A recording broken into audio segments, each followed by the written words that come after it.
நம் அன்பின் ஆண்டவராகிய இயேசு கிறிஸ்துவின் கிருபையும் இரக்கங்களும் நம்மோடு இருப்பதாக. அவனவன் தனக்கானவைகளே அல்ல பிறருக்கானவைகளையும் நோக்குவானாக.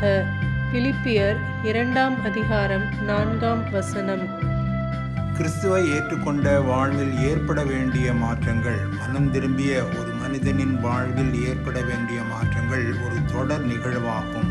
இது ஒரு குறிப்பிட்ட நாளிலோ அல்லது நேரத்திலோ முடிந்து போவதல்ல, அல்லது ஒரு குறிப்பிட்ட செயல்களினாலோ அது முடிந்து போவதும் அல்ல.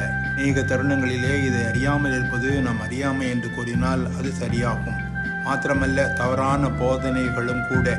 வேதாகமத்தில் உள்ள புதிய ஏற்பாட்டின் ஒவ்வொரு பக்கங்களிலும் இதை குறித்து கூறப்பட்டுள்ளது. அதை நாம் வாழ்வாக்குவதே கிறிஸ்தவ வாழ்வாகும். வாசிக்க கேட்ட வசனத்திலே தனக்கானவைகளை அல்ல பிறருக்கானவைகளையும் நோக்குவானாக என்று கூறப்பட்டதில் தனக்கானவைகளை அல்ல என்பதற்கான அர்த்தம் சொந்த வாழ்வுக்கடுத்த செயல்களுக்காக அல்ல, அல்லது தனிப்பட்ட விருப்பத்திற்குரியதாகவும் அல்ல, கவனத்துடன் சுய நன்மைக்காக செயல்படுவதும் அல்லவே அல்ல.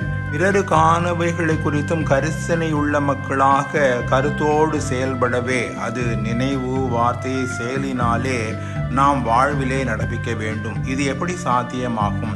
தொடர்ந்து கூறப்பட்டுள்ள வசனத்திலே இது தெளிவாக இயேசுவில் இருந்த சிந்தையே உங்களிலும் இருக்க கடவது. கிறிஸ்துவின் சிந்தை என்பது என்ன? அது கிறிஸ்துவின் அன்பாகும், தன்னலமற்ற தியாக அன்பாகும், எதையும் எதிர்பார்க்காத அன்பாகும், தேவனுடைய அன்பின் வெளிப்பாடாகும். தன்னை போல் பிறரிடம் அன்பு கூற கட்டளை கொடுத்த அளவற்ற குமாரனின் அன்பாகும்.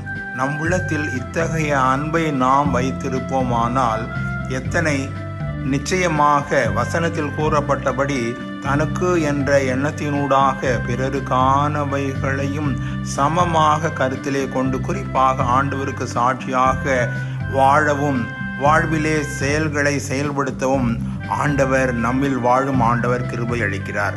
அத்தகைய மேலான கிருபை பெற்ற மக்களாக வாழும் பொழுது அவருக்கே நாம் சாட்சி பகர் மக்களாக, அவரை வெளிப்படுத்தும் மக்களாக, அவருடைய அன்பை உலகத்திற்கு பறைசாற்றும் மக்களாக, நாம் அவருக்கு ஊழியம் செய்யும் மக்களாக காணப்படுகிறோம். அத்தகைய மேலான கிருபையை ஆண்டவர் நமக்கு அருள் செய்கிறார்.